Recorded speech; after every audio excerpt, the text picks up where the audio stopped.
For today's video guys, nandito tayo ngayon sa isang bahay kung saan merong garage sale. Garage sale ng mga vintage Swiss or European items. Maybe makakita tayo later ng mga vintage second-hand things. Parang ukay-ukay siya sa Pilipinas pero vintage tsaka mga matitibay na mga bagay. Okay, let's explore. Wow. Only I can put it in the back. Is that a vinyl player? Yeah. Yeah. Wow. Is they still working? I don't know if it's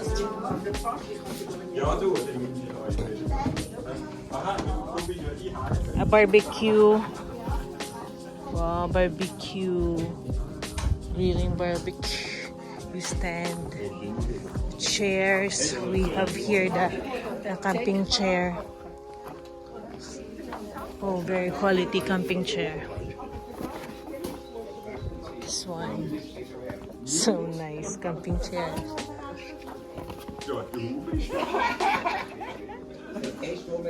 Oh, the bags. The full bags. Ang titibay guys, grabe.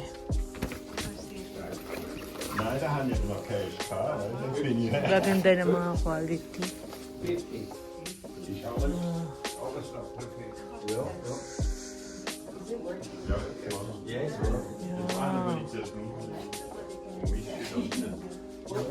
Singer.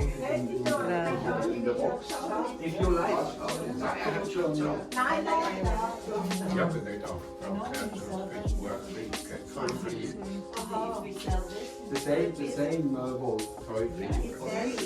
Wow. Yeah. Six Swiss francs per piece. this is a vintage now. Yeah. Oh my god. This is the television? Papa, it is an old calendar.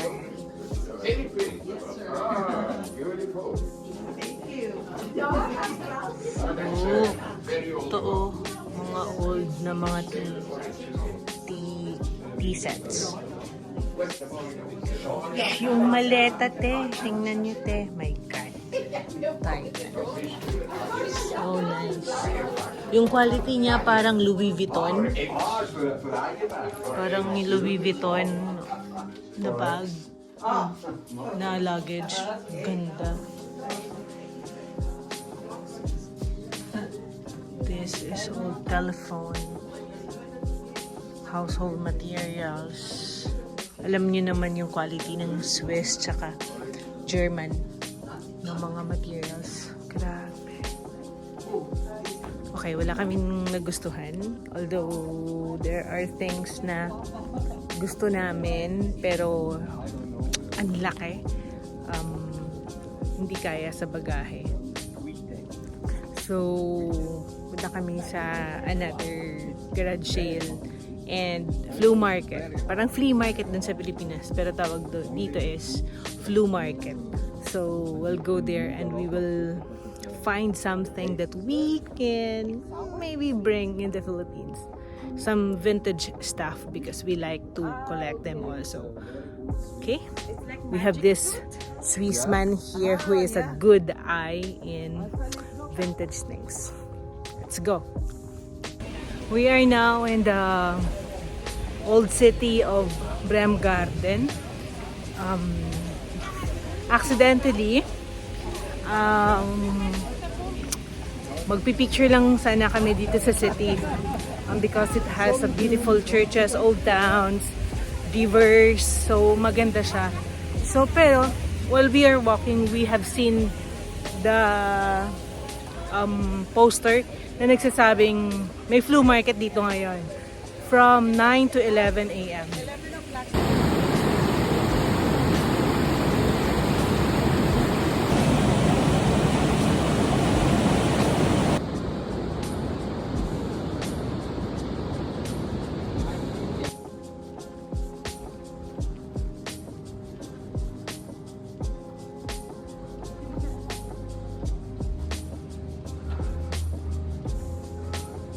Dito kami sa flea market and we are looking into things nandito.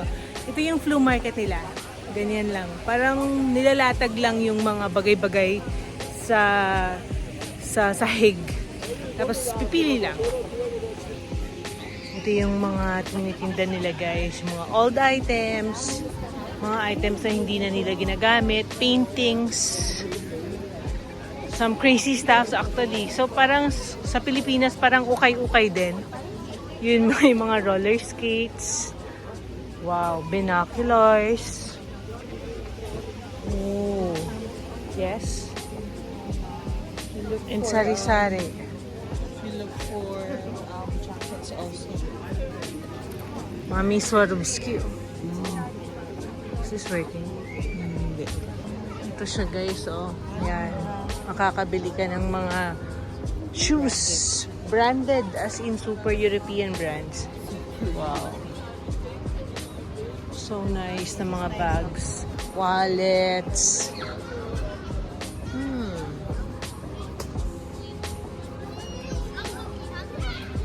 Okay, for 10 Swiss francs. 700 yung mga ganito. But the quality, my God, it's really nice. This is from your. You cannot see it. Ito yung mga binibenta nila dito. Kahit ano na lang na hindi ginagamit sa bahay nila. Kasi yung mga Swiss, hindi sila yung mga tao na nagtatapon ng mga bagay. So that's why if they don't like it, binibigay nila nilalagay sa labas ng bahay nila. Sinasabing gratis. So ibig sabihin free to get na yun. Para kahit kanino man. And anyone can get it. And that's why nagbibenta din sila sa mga flea market. Kasi ayaw nilang itapon at pwede pa nilang pagkapirahan yung mga bagay na pwede nang itapon. So may nakita kaming damit na gusto-gusto namin. And we are gonna buy this. We are using cash na Swiss francs. Ito yung pera nila. Tingnan nyo naman kung gaano kaganda and how sturdy it is. Ito yung nakuha namin from the food. No, that's not it out. So we get this one for at least 2 Swiss francs. And this one is only for 10. So 12 Swiss francs. So sulit guys.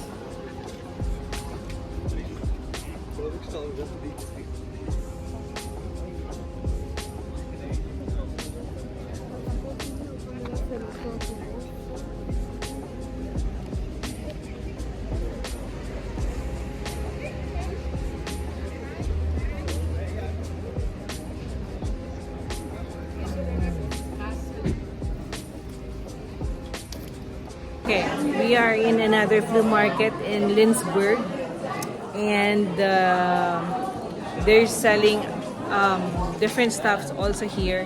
And this one caught my eye.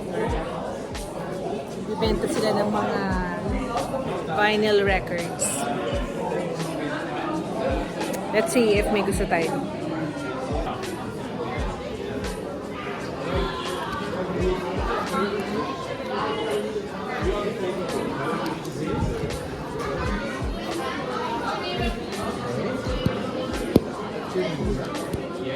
Eric Clapton.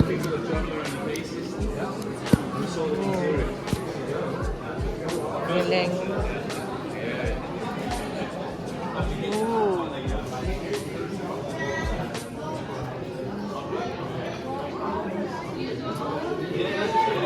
Nice. Okay guys, I really love this watch. Yeah. And this is from the 90s.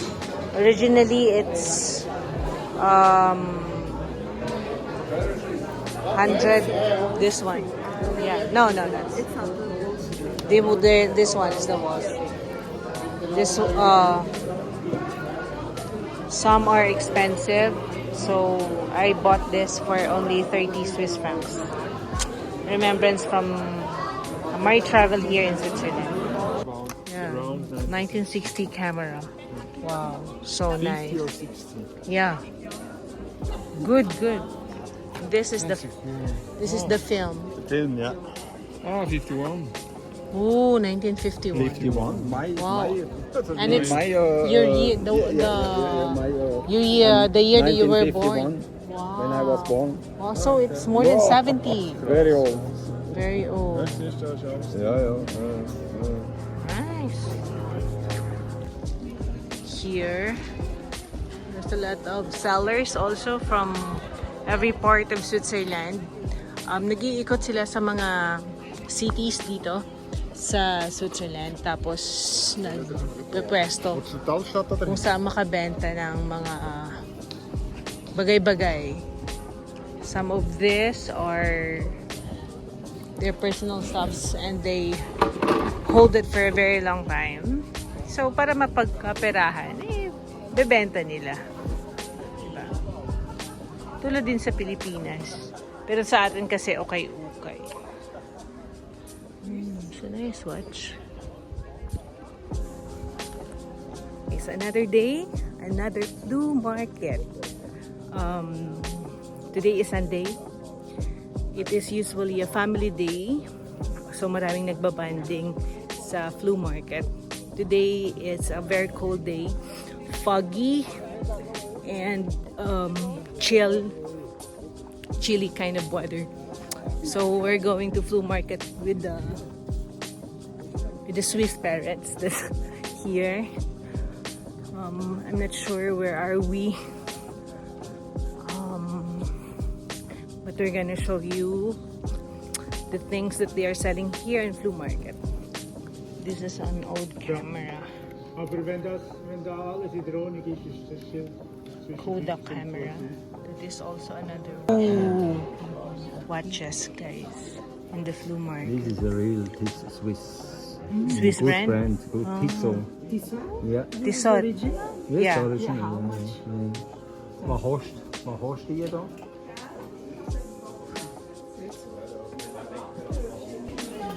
Wow. You know the old suitcases. Oh my god. It's really nice. There's a lot of vintage things, stuff in here. They're selling. You know, baliw din yung mga Swiss dun sa mga old stuff and vintage stuff.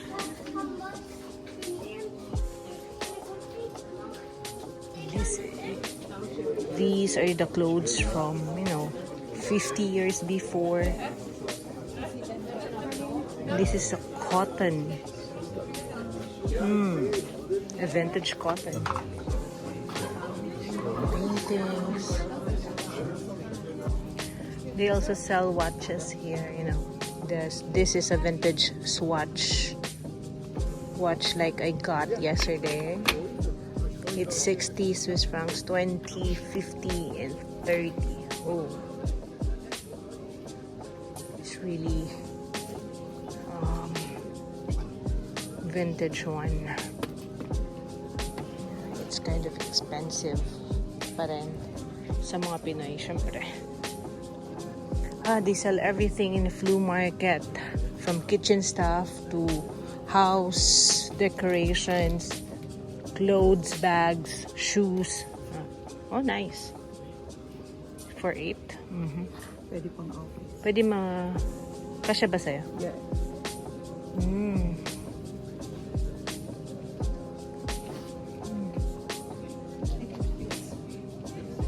But later we'll come back. Yeah. It's here.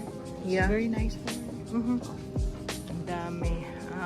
Siguro dito, mga 200 sellers yung nandito.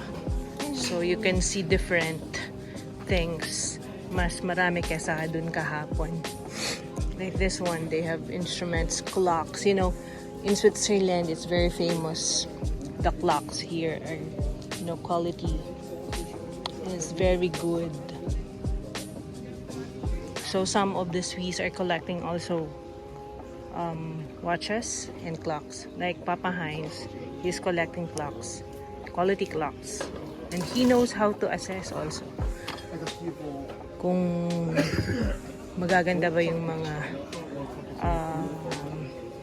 relo or mga ano doon, mga watches. Dito pala, uso din yung pwede ka ring tumawad sa mga items na gusto mong kunin. Like, kahapon, 2 jacket yung nakuha ko. And they're selling it for 10 and 5. So, I got 2 jackets for only 12. So, pwede din tumawad dito. Yan. You ask for discounts. These are toy cars. Vintage toy cars. Paris.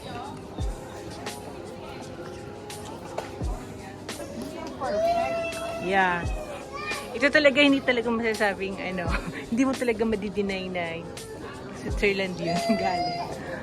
Nakita niya naman yung gusto niya. Ay, nako. Ay, nako. This is it. Ito na ba yung para sa'yo? My size. Oh, running yan.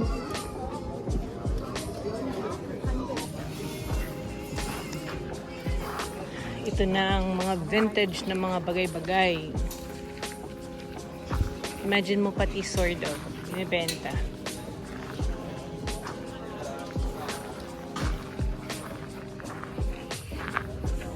Yan, pati bike, binibenta for 130 Swiss francs.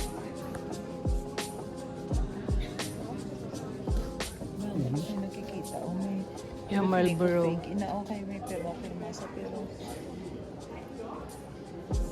No coins. Old coins. Yan, yung mga binibenta dito kahit ano lang.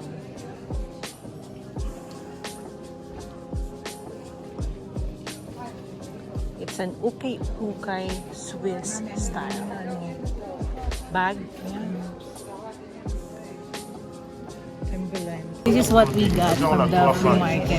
Here. Allora, macchine, sì, lì. This one.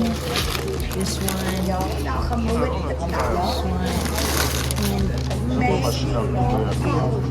We got this jacket for 20 CH. Brand new. It's really nice. Also, this Samsonite pouch for only 3 Swiss francs. And it's complete inside. Ano siya? Binibigay siya sa mga first class passenger sa Thai Airways. And we got this also Swiss knife for 5. Brand new. Brand new Swiss knife for 5 Swiss francs. And Papa Heinz told us that it's a good buy because That's the new one here yeah, is game. That is 25. You know, it needs. And this also, the other one. Can I see? We got this for 5, right? 5 Swiss francs. This is a bag from Emirates First Class. And guess what? What's inside? It's also complete. Guys. So, complete yan. Wow. With this one. Actually, it's for men. I go to ask her. Complete set for only 5 Swiss francs. So that's what we got now today in the flea market.